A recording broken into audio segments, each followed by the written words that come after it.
মুসলিম কেরাম, আজকে মহরম মাসের 22 তারিখ 1446 হিজরি 2025 ইংরেজি সনের আজকে হচ্ছে 18 জুলাই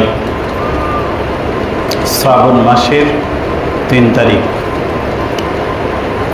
আজকে আমাদের জুমার আলোচ্য বিষয় হচ্ছে মৃত্যু এবং মৃত্যু পরবর্তী জীবন। খুবই গুরুত্বপূর্ণ একটি বিষয়। এই বিষয়ে আলোচনা করার জন্য আমি পবিত্র কোরআনুল কারীমের 30 নম্বর পারার 2 নম্বর সূরা আন-নাজিআতের শুরুর দিকে কয়েকখানা আয়াত তেলাওয়াত করেছি। মহান রব্বুল আলামিন যদি তৌফিক দান করেন তাহলে এই আয়াতের আলোকেই আজকের আলোচ্য বিষয়টি আলোচনা করার আশা রাখি। ওয়া মা তাওফীকি ইল্লা বিল্লাহ। মৃত্যু অনিবার্য। কুল্লু নাফসিন যায়িকাতুল মাউত। প্রতিটি প্রাণেরই মৃত্যুর স্বাদ আস্বাদন করতে হবে, এটা অনিবার্য সত্য। এবং এই বিষয়টার ব্যাপারে বিশ্বাসী অবিশ্বাসী, মুমিন কাফির সবাই একমত। কারণ এটা তো এমন একটি অনিবার্য বিষয়, এটাকে কেউ এড়াইতে পারে না। বাধ্য হয়ে সবাইকে এটা বিশ্বাস করতে হয়। কিন্তু মৃত্যু রহস্য কী এবং মৃত্যুর পরবর্তী যে জীবন, এটাই হচ্ছে বিশ্বাসের বিষয়।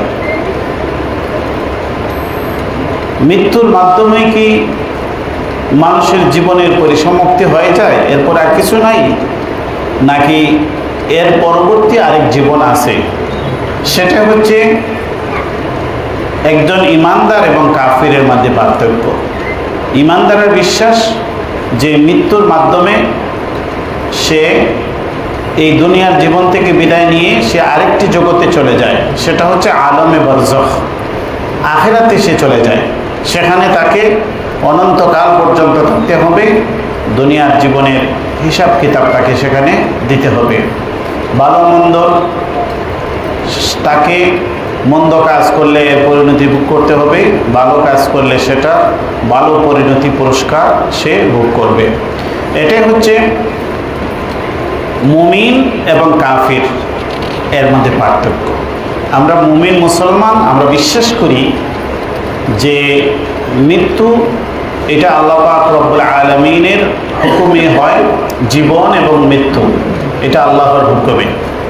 আল্লাহর হুকুম যতদিন আছে আমরা জীবিত, আর আল্লাহর হুকুম যেখানে শেষ, যেখানে আল্লাহর হুকুম হয়ে যাবে, সেখানে আমাদেরকে মৃত্যু গ্রহণ করতে হবে এবং পরবর্তী জীবনের সফর আমাদের শুরু হবে। মৃত্যু সবারই আসে এবং আসবে, কিন্তু মৃত্যুর সময় কি ঘটে, কিভাবে মানুষের মৃত্যু হয়, সেটা মানুষের জ্ঞানের বাহিরে।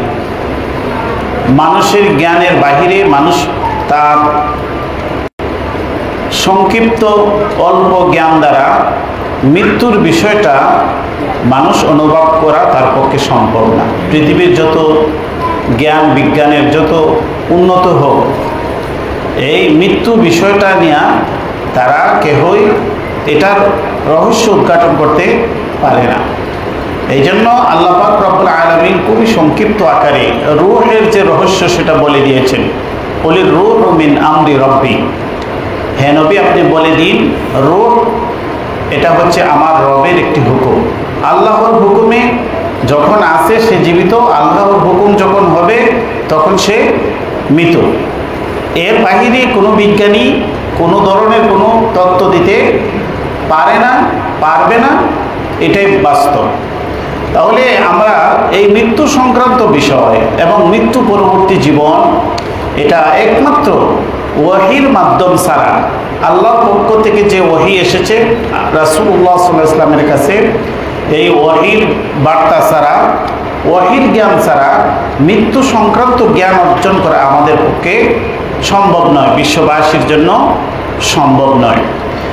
এই জন্য পবিত্র কোরআনুল কারীমের মধ্যে আল্লাহ পাক রব্বুল আলামিন কোরআনের প্রায় অর্ধেক আলোচনায়, 1/3 আলোচনায় মৃত্যু এবং মৃত্যু পরবর্তী জীবন সংক্রান্ত। কারণ কোরআনের মধ্যে আল্লাহ মূলত 3টি বিষয় আলোচনা করে: তাওহীদ, রিসালাত, আখিরাত। তাওহীদ, রিসালাত, আখিরাত। কোরআনকে যদি 3 ভাগে ভাগ করা হয় তাহলে দেখা যাবে যে 1 ভাগের আলোচনায় মৃত্যু সংক্রান্ত, মৃত্যু এবং মৃত্যু পরবর্তী জীবন সংক্রান্ত। কারণ হচ্ছে মৃত্যুর পরবর্তীতে জীবন আখিরাত। এই আখিরাতের প্রতি মানুষের যত বিশ্বাস থাকবে তার জীবন তত সুন্দর হবে। তার আখিরাতের জবাবদিহিতা বিষয়ে তার যত বেশি দৃঢ় বিশ্বাস থাকবে, ইয়াকিন থাকবে, তত বেশি তার জীবনটা স্বচ্ছ হবে, তার জীবন সুন্দর হবে।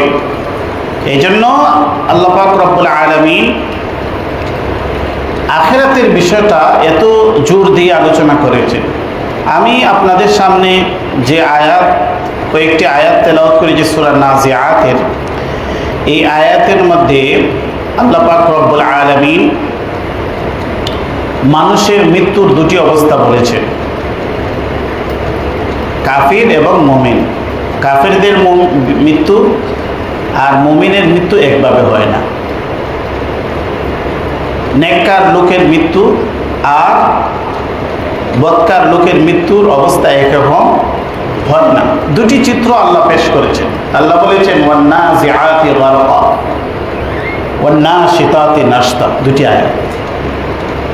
ওয়ান্নাজিআতি গারকা, আল্লাহ শপথ করেছেন, ওইসব ফেরেশতাদের শপথ করে আমি বলছি, নাজিআতি গারকা, ওইসব ফেরেশতা যারা কাফেরদের মৃত্যুর সময়ে তার দেহে থেকে তার রূহকে ডুব দিয়ে খুবই নির্মমভাবে উৎপাদন করে।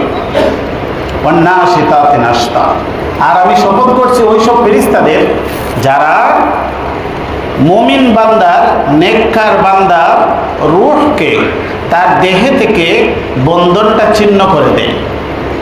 এখানে কোনো জোর জবরদস্তি নয়।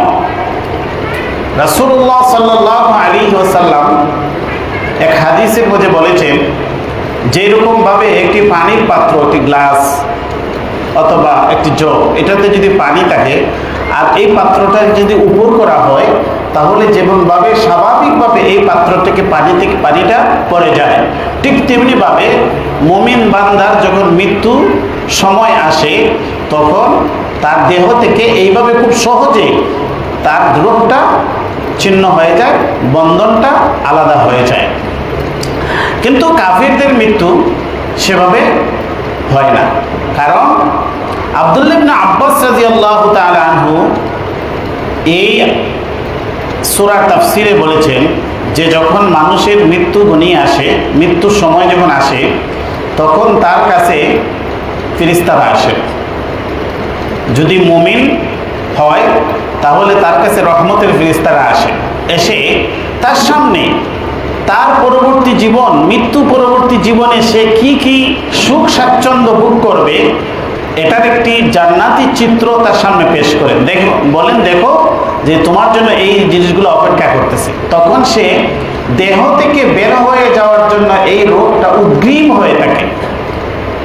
এই জন্য এটাকে বলা হয়েছে ওয়ান্নাশিতাতি নাশতা। এটা একটা বন্ধন, দেহের সাথে তার একটি বন্ধন, এই বন্ধনটা ছিন্ন করে দেওয়া হয়, সে খুব দ্রুত বেগে দেহ থেকে বের হয়ে যায়।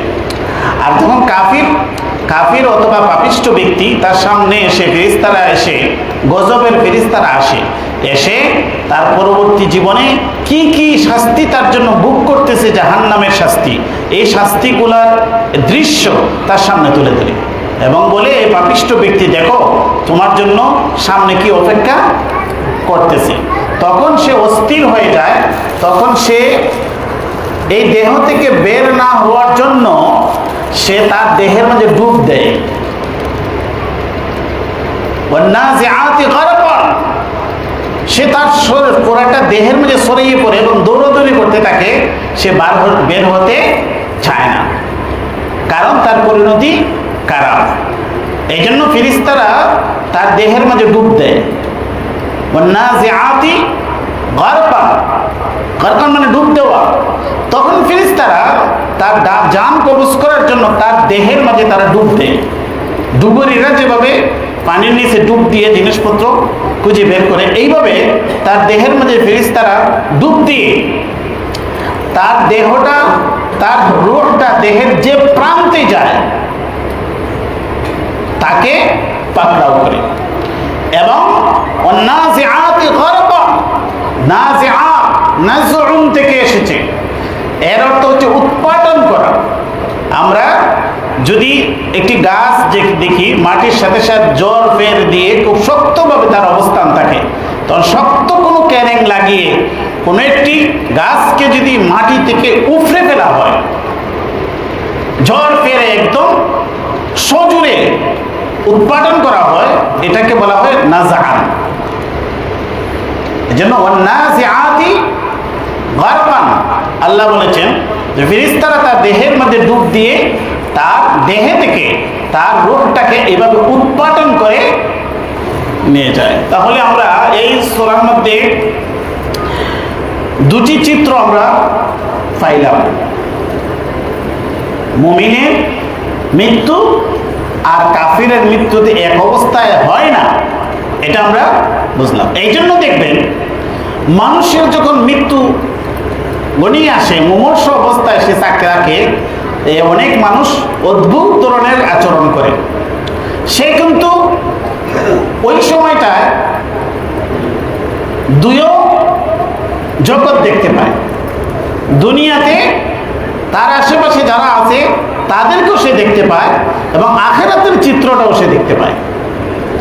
সে উভয় জগতে সাথে তার সম্পর্ক থাকে। এই অবস্থার মধ্যে অনেক অদ্ভুত আচরণ সে করতে থাকে।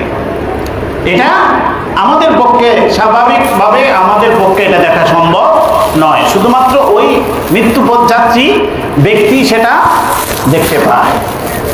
এই জন্য আব্দুল্লাহ ইবনে আব্বাস রাদিয়াল্লাহু তাআলা আনহু এই আয়াতে তাফসীরে বলেছেন যে এই জন্য এই মুমিন এবং কাফির তাদের মৃত্যু এক অবস্থার মধ্যে হয় না, এবং তাদের রূহের যে মানে ফেরেশতারা কবজ করেন সেটাও এক অবস্থার মধ্যে হয় না। মৃত্যু এবং মৃত্যু পরবর্তী জীবন সম্পর্কে আমরা রাসূলুল্লাহ সাল্লাল্লাহু আলাইহি ওয়াসাল্লামের দুটি হাদিস আমরা আলোচনা করব যতটুকু সময় হয়। প্রথম হাদিস আনিল বারা ইবনে আযিব রাদিয়াল্লাহু তাআলা আনহু, আনিল বারা ইবনে আযিব রাদিয়াল্লাহু তাআলা আনহু قال خرجنا مع النبي صلى الله عليه وسلم في جنازة رجل من الأنصار। বারা ইবনে আযিব রাদিয়াল্লাহু তাআলা আনহু তিনি বলেন যে আমরা রাসূলুল্লাহ সাল্লাল্লাহু আলাইহি ওয়াসাল্লামের সাথে একজন আনসারী সাহাবীর জানাজায় অংশগ্রহণ করলাম। রাসূলের সাথে জানাজায় আমরা গেলাম। ফান্তাহাইনা ইলাল কবরি ওয়ালাম্মা ইউলহাদ, আমরা কবরের পাশে গেলাম, তখনও কবর পুরাপুরি খোঁড়া হয়নি, কবর খোঁড়াখুড়ির কাজ চলছে। ফাজালাসা রাসূলুল্লাহ সাল্লাল্লাহু আলাইহি ওয়াসাল্লাম ওয়া জালাসনা হাওলাহু, যারা দাফন করার জন্য আসছেন, জানাজা অংশগ্রহণ করার জন্য আসছেন, তারা সবাই রাসূলের আশেপাশে বসে গেলেন। রাসূল বসে গেলেন, আশেপাশে সবাই বসে গেলেন। কাআন্নাহু আলা রুউসিনা আত-তায়র, আমরা এমনভাবে নীরবে বসে গেলাম যেন আমাদের মাথার উপর পাখি বসে আছে, কোনো নড়াচড়া নাই, পিন পতন নীরবতা।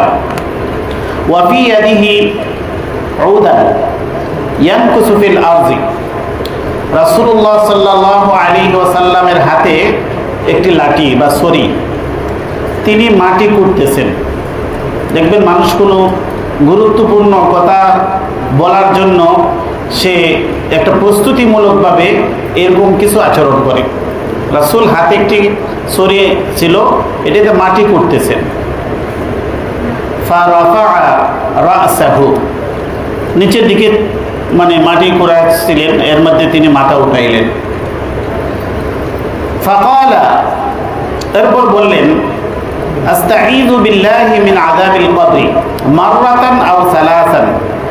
এই কথাটা তিনি 2 বার অথবা 3 বার বললেন যে আস্তাঈযু বিল্লাহি মিন আযাবিল কবরি, তোমরা আযাব, কবরের আযাব থেকে আল্লাহর কাছে পানা চাও, ক্ষমা প্রার্থনা করো। সুম্মা ক্বালা, এরপরে তিনি বললেন ইন্নাল আবদাল মুমিনা ইযা কানা ফি ইনকিতা'i মিনাদ দুনিয়া ওয়া ইকবালিন মিনাল আখিরাহ নাযালা ইলাইহি মালাইকাতুন মিনাস সামাই। রাসূলুল্লাহ সাল্লাল্লাহু আলাইহি ওয়াসাল্লাম বললেন, যখন কোন একজন মুমিন বান্দা, প্রথমে মুমিন বান্দার আলোচনা তিনি করতেছেন। একজন মুমিন বান্দা যখন সে দুনিয়ার জীবন শেষ হয়ে যায় এবং আখিরাতের জীবনের দ্বার প্রান্তে সে থাকে, জীবনের শেষ প্রান্ত একেবারে মুমূর্ষু অবস্থায় যখন সে অবস্থান করে, তখন ফেরেশতা আসেন। বিদুল উজুহি কাআন্না উজুহুমুশ শামস, তার কাছে ফেরেশতা আসেন আসমান থেকে, আর ফেরেশতার চেহারা অত্যন্ত সাদা হয়। কাআন্না উজুহুমুশ শামস, তার চেহারা যেন সূর্যের মতো আলোকোজ্জ্বল, একদম পরিষ্কার। মাআহুম কাফানুন মিন আকফানিল জান্নাহ, তার সাথে কাফন থাকে, জান্নাতি কাফন, জান্নাতি কাফন তার সাথে থাকে।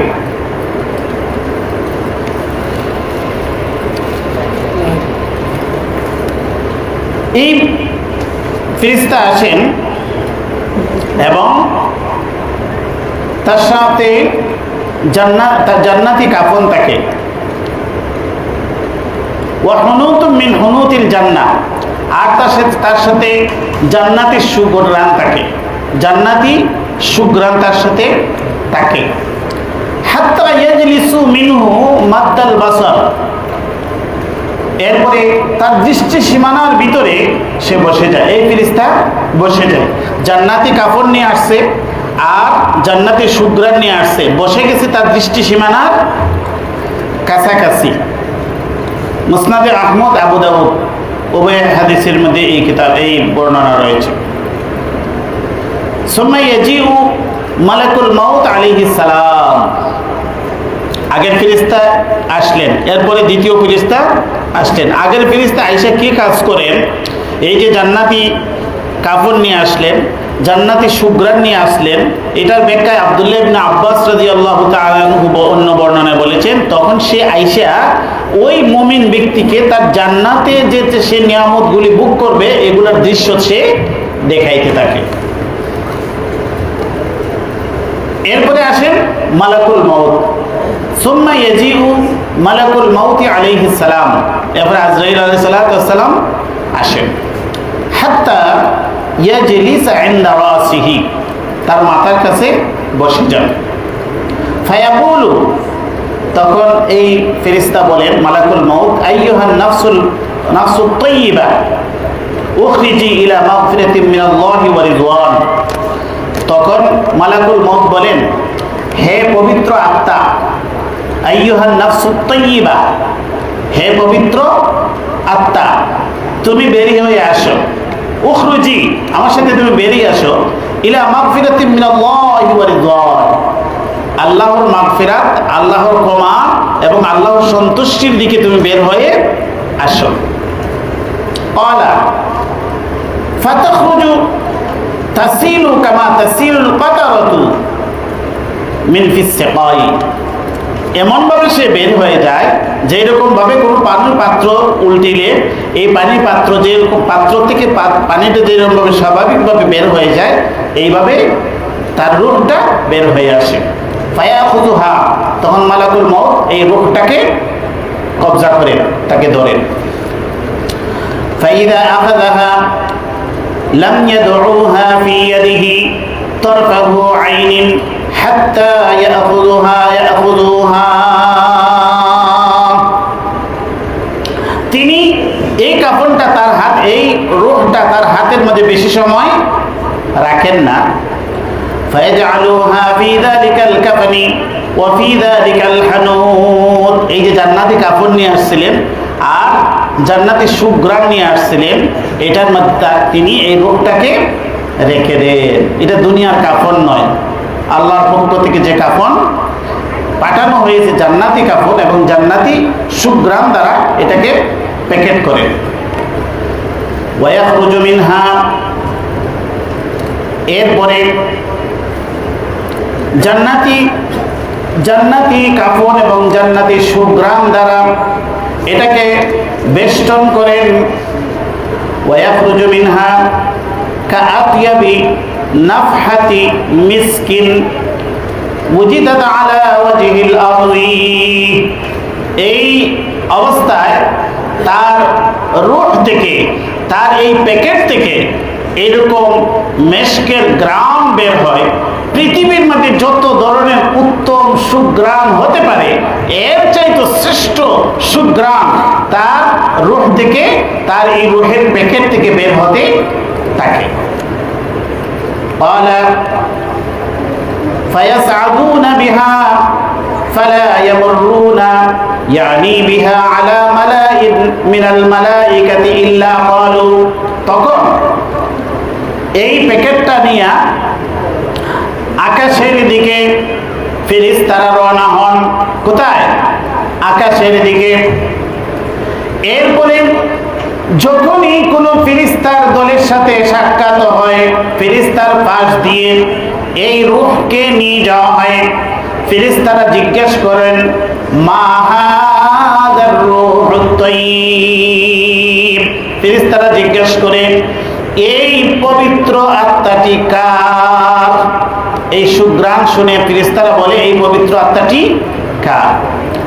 ফায়াকুলুনা ফুলান ইবনে ফুলানিন, অমুকের পুত্র অমুকের, বিআহসানি আসমাইহি আল্লাতী কানু ইয়াসুম্মুনাহু বিহা ফিদ দুনিয়া।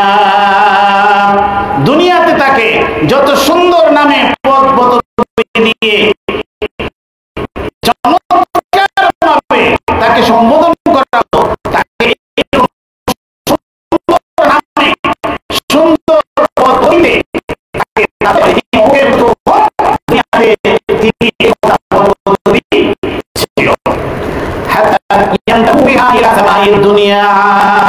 দুনিয়ার প্রথম আসমানে তাকে নিয়ে যাওয়া হয়।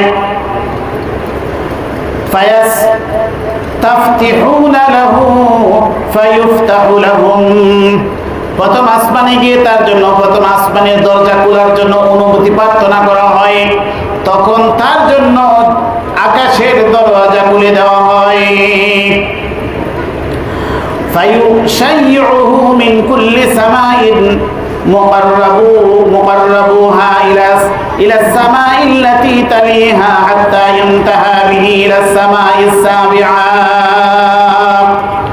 এইভাবে এক আসমান থেকে আরেক আসমান পর্যন্ত এইভাবে তার রূহটা খুব সুন্দরভাবে সম্মানের সাথে সংবর্ধনা দিয়ে তাকে একদম 7 আসমান পর্যন্ত নিয়ে যাওয়া হয়।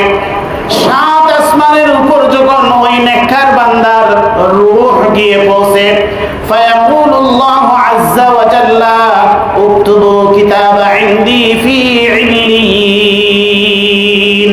তখন আল্লাহ ঘোষণা দেন, হে ফেরেশতারা, আমার বান্দার আমলনামাগুলি ইল্লিয়িনে লিপিবদ্ধ করো। ইন্নাল আবরার লাফি ইল্লিয়িন। যারা আবরার নেককার তারা স্থান কোথায়? ইল্লিয়িনে। এটা 7 আসমানের উপরে। ওয়াঈদুহু ইলাল আরদি। সেখানে তার আমলনামা লিপিবদ্ধ করার পরে আল্লাহ ঘোষণা দেন, আমার বান্দার রূহটা জমিনে ফিরিয়ে নিয়ে যাও। সেখানে এন্ট্রি হয়ে গেছে, তারপরে বলা হয় জমিনে ফিরিয়ে নিয়ে যাও। ফাইন্নী মিনহা খালাকতুহুম ওয়া ফিহা উঈদুহুম ওয়া মিনহা উখরিজুহুম তারাতান উখরা। আল্লাহ বলেন, আমি তো তাকে মাটি থেকে সৃষ্টি করেছি, আর মাটিতে তাকে ফিরিয়ে দিব, আর মাটি থেকে তাকে আবার আমি উঠাইব। মাটি থেকে সৃষ্টি করেছি, মিনহা খালাকনাকুম ওয়া ফিহা নুঈদুকুম ওয়া মিনহা নুখরিজুকুম তারাতান উখরা। মাটি থেকে উৎপাদন, আবার মাটিতে ফিরে যাওয়া, আর এখান থেকে আবার উঠে হাসরের ময়দানে যাওয়া। ক্বালা ফাতুআদু রূহুহু ফি জাসাদিহি, এরপরে ফেরেশতারা তার রূহকে তার দেহের মধ্যে ফিরিয়ে দেন। ফায়াতিহি মালাকানি, এরপরে আসেন দুজন ফেরেশতা। ফাইজলিসানিহি ফায়াকুলানি লাহু মান রাব্বুক, দুজন ফেরেশতা এসে বলেন যে কে তোমার, মার রাব্বুক, তোমার রব কে? ফায়াকুলু রাব্বি আল্লাহ, জবাব দেয় আমার রব হচ্ছেন আল্লাহ। ফায়াকুলানি লাহু মা দীনুকা, তোমার দিন কি? তখন ফায়াকুলু দীনি আল ইসলাম, জবাব দেয় আমার দিন হচ্ছে ইসলাম। ফায়াকুলানি লাহু মা হাদার রাজুলুল্লাযী বুইসা ফীকুম, ফায়াকুলু হুয়া রাসূলুল্লাহ সাল্লাল্লাহু আলাইহি ওয়াসাল্লাম। জিজ্ঞেস করা হয় যে এই ব্যক্তি কে, যাকে তোমাদের কাছে পেট ফাটানো হয়েছিল? তখন সে বলে তিনি হচ্ছেন মুহাম্মাদুর রাসূলুল্লাহ সাল্লাল্লাহু আলাইহি ওয়াসাল্লাম। ফায়াকুলানি লাহু ওয়া মা ইলমুকা, এই যে তুমি তিনটি প্রশ্নের জবাব দিয়েছো, এই জবাবগুলি তুমি কোথা থেকে শিখেছো, কোথায় পেয়েছো? তখন তারা জবাব, ফেরেশতারা জিজ্ঞেস করে ওয়া মা ইলমুক, তুমি এগুলা কোথা থেকে পেয়েছো, এর প্রমাণ কি? ফায়াকুলু ক্বারাতু কিতাবাল্লাহ, আমি কিতাব পড়েছি, আমি আল্লাহর কিতাব পড়েছি, আমি কোরআন পড়েছি। ফাআমানতু বিহি ওয়া সাদ্দাকতু, আমি কিতাব পড়েছি, কোরআন পড়েছি, কোরআন পড়ে কোরআনকে আমি বিশ্বাস করেছি, আর এখান থেকে আমি এই জ্ঞান অর্জন করেছি। ফায়ুনাদি মুনাদিন ফিস সামাই, তিনটি প্রশ্নের জবাব কমপ্লিট হয়ে গেল। এরপর আকাশ থেকে আল্লাহর পক্ষ থেকে ঘোষণা দেওয়া হয়, ঘোষণাকারী ঘোষণা দেয় আন সাদাকা আবদি, আমার বান্দা সত্য বলেছে। ফাআফরিশুহু মিনাল জান্নাহ, তাকে জান্নাতি বিছানা তার জন্য ব্যবস্থা করে দাও। ওয়া আলবিসুহু মিনাল জান্নাহ, জান্নাতি পোশাক তাকে পরিধান করে দাও। ওয়াফতাহু লাহু বাবান ইলাল জান্নাহ, আর জান্নাতের সাথে তার কবরের সাথে একটি দরজা খুলে দাও। ক্বালা ফায়াতিহি মিন রূহিহা ওয়া তিবিহা ওয়া ইয়াফসাহু লাহু ফি কবরিহি মাদ্দা বাসারিহি, এরপরে আল্লাহ পাক রব্বুল আলামিন তার কবরটাকে এত প্রশস্ত করে দেন, দৃষ্টি সীমানা পর্যন্ত তার কবরকে প্রশস্ত করে দেন। ক্বালা ওয়া ইয়াতিহি রাজুলুন হাসানুল ওয়াজহি, এরপরে সুন্দর চেহারা বিশিষ্ট একজন ব্যক্তি তার কাছে আসে। হাসানুস সিয়াবি, খুব সুন্দর পোশাক। তাইয়িবুর রিহি, আর তার দেহের মধ্যে খুবই সুঘ্রাণ ছড়িয়ে পড়ে। ফায়াকুলু, এরপরে এসে বলে আবশিরু বিল্লাযী ইয়াসুররুকা হাদা ইয়াউমুকাল্লাযী কুনতা তুআদুন, এরপরে বলে আজকে তোমার জন্য আমি সুসংবাদ নিয়ে এসেছি, তোমার জন্য কতই না সুসংবাদ, তোমার জন্য কতই না সৌভাগ্য যে আজকে এমন একটি দিন, যেই দিনের ওয়াদা তোমাকে আগে দেওয়া হয়েছিল। ফায়াকুলু লাহু মান আনতা, চেহারা, এই চেহারা কেবল কল্যাণী নিয়ে আসে। ফায়াকুলু আনা আমালুকা সালিহ, তখন বলে আমি হচ্ছি তোমার আমলে সালেহ। তখন এই ব্যক্তি অত্যন্ত খুশি হয়ে যায়। এরপরে ফায়াকুলু রাব্বি আকিমিস সাআহ, তখন সে ব্যক্তি আরো এর চেয়ে ভালো পরিণতি ভোগ করার জন্য সে কিয়ামতের অপেক্ষায় থাকে। তখন বলে যে ইয়া আল্লাহ, যে আমাকে রাব্বি আকিমিস সাআহ হাত্তা আরজিআ ইলা আহলি ওয়া মালি, আমাকে ইয়া আল্লাহ দ্রুত কিয়ামতের আপনি ব্যবস্থা করে দিন, যেন আমি আমার স্বজনদের সাথে, আমার আত্মীয় স্বজনদের সাথে যেন আমি মিলিত হতে পারি, আমার পরিবার এবং আমার সম্পদ সব কিছু যেন আমি এটার সাথে সাক্ষাৎ করতে পারি। আজকে আমরা শুধুমাত্র মুমিন বান্দাদের যে মৃত্যু সংক্রান্ত রাসূল যে সহিহ হাদিসে বর্ণনা দিয়েছেন সেটা আমরা শুনলাম। অন্য একদিন ইনশাআল্লাহ যারা পাপিষ্ঠ তাদের মৃত্যু সংক্রান্ত বিষয়ে যে হাদিস আছে সেটা শুনবো। আল্লাহ আমাদেরকে আমলে তৌফিক দান করুন। আখির দাওয়ানা আলহামদুলিল্লাহ। মুসলিম কালাম যারা সুন্নাত করেন সুন্নাত